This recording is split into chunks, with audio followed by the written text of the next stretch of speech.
മോദി സർക്കാരിനെ തകർക്കാൻ ഇന്ത്യ മുന്നണി രൂപീകരിച്ച് 6 മാസം കഴിഞ്ഞപ്പോൾ തന്നെ ഓരോ പ്രതിപക്ഷ പാർട്ടികളും ഇന്ത്യ സഖ്യത്തിൽ നിന്നും അടിയുണ്ടാക്കി പുറത്തേക്ക് പോയി.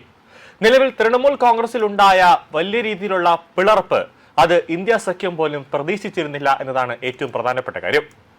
തൃണമൂൽ കോൺഗ്രസിലുണ്ടായ കൊഴിഞ്ഞുപോക്കുകളും മറ്റ് പ്രാദേശിക പാർട്ടികളുടെ പിന്തുണയും മൂലം ലോക്സഭയിൽ NDA അംഗബലം വളരെയേറെ വർദ്ധിപ്പിക്കുന്ന ഒരു സാഹചര്യത്തിലേക്കാണ് കാര്യങ്ങൾ പോകുന്നത്.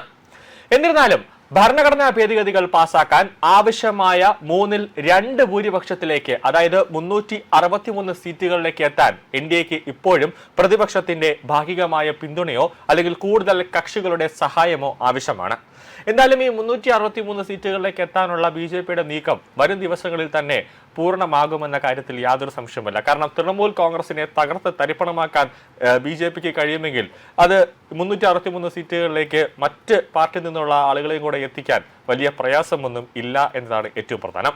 നിലവിൽ ഉദ്ധവ് താക്കറെയുടെ ശിവസേനയിൽ നിന്നും 6 വിമത MPമാർ കൂടി NDAയിലേക്ക് എത്തിയതോടെ ശക്തി പ്രാപിക്കുകയാണ്. ഇപ്പോൾ മഹാരാഷ്ട്ര ഉപമുഖ്യമന്ത്രി ഏക്നാഥ് ഷിൻഡെ നയിക്കുന്ന NDA ഘടകകക്ഷിയായ ശിവസേനയിലാണ് ഇവർ ചേർന്നത്.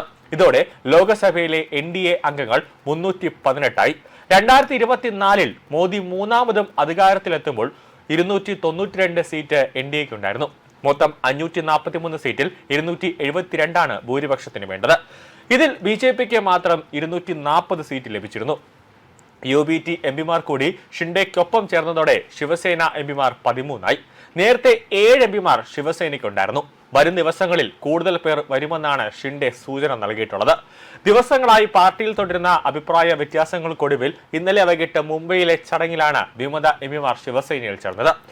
സഞ്ജയ് ഹരിഭാവ് ജാദവ്, അതോടൊപ്പം തന്നെ ഭാനു സാഹിബ് രാജാറാം, ഓം പ്രകാശ് ഭൂപാൽ സിംഗ്, സഞ്ജയ് ദീന പാട്ടീൽ, സഞ്ജയ് ഉത്തം റാവു ദേശ്മുഖ്, നാഗേഷ് ബാപ്പുറാവു പാട്ടീൽ, അതോടൊപ്പം തന്നെ അസ്തികാർ എന്നീ MPമാരാണ് ഷിൻഡെ വിഭാഗത്തിൽ ചേർന്ന ശേഷം ഷിൻഡെക്കൊപ്പം വാർത്താ സമ്മേളനത്തിൽ പങ്കെടുത്തത്.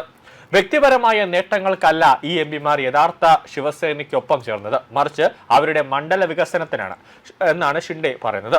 ഒന്നല്ല 6 കടുവകളാണ് ശിവസേനയ്ക്കൊപ്പം ചേർന്നത്. 2022 40 MLAമാർ തങ്ങളോടൊപ്പം ചേർന്നപ്പോൾ ശിവസേനയെ രക്ഷിക്കാൻ ഞങ്ങൾ ശ്രമിച്ചിരുന്നു. അത് വിജയിച്ചു. ഇതിന്റെ 2ാം ഘട്ടമാണ് ഇപ്പോൾ നടന്നത്. ശിവസേനയുടെയും ബാലാ സാഹിബിന്റെയും പ്രത്യയശാസ്ത്രം സംരക്ഷിക്കാൻ ഞങ്ങൾ ഒന്നിക്കും. അതുകൊണ്ടാണ് 6 MPമാർ യഥാർത്ഥ ശിവസേനയ്ക്കൊപ്പം നിൽക്കാൻ തീരുമാനിച്ചതെന്ന് ഷിൻഡെ പറയുകയാണ്. ഉദ്ധവ് പക്ഷത്ത് 9 MPമാരുണ്ടായിരുന്നു. കഴിഞ്ഞ ദിവസം ഉദ്ധവ് ഡൽഹിയിൽ വിളിച്ചു ചേർത്ത പാർലമെന്ററി പാർട്ടി യോഗത്തിൽ 3 MPമാർ മാത്രമാണ് പങ്കെടുത്തത്. ഇതോടെയാണ് UBTക്കുള്ളിലെ പിളർപ്പ് പുറത്തു വന്നത്. UBT MPമാരിൽ മുന്നിൽ 2 ഭാഗം രാജിവെച്ച് മറ്റൊരു പാർട്ടിയിൽ ചേർന്നതിനാൽ കൂറുമാറ്റ നിരോധന നിയമം ബാധകമാകില്ല. അതുകൊണ്ട് തന്നെ MPമാർക്കും പദവി നഷ്ടമാകില്ല. ഇനിയിപ്പോൾ തകർന്ന തരിപ്പണമാകാൻ പോകുന്നത് ആം ആദ്മി പാർട്ടിയാണ്. ഇനിയിപ്പോൾ 2027 പഞ്ചാബിൽ നിയമസഭാ തെരഞ്ഞെടുപ്പ് വരുന്നുണ്ട്. ആ സമയത്ത് തന്നെ പഞ്ചാബിൽ ആം ആദ്മി പാർട്ടിയെ മൊത്തത്തിൽ തകർത്ത് തരിപ്പണമാക്കി അവിടെ നിന്നുള്ള MPമാരെയും കൂടി കൂടുതലായിട്ട് BJPയിലേക്ക് എത്തിക്കാനുള്ള ഒരു നീക്കം ഇപ്പോൾ മോദിയും അമിത്ഷാ കൂട്ടുകെട്ടിൽ നടക്കുകയാണ്.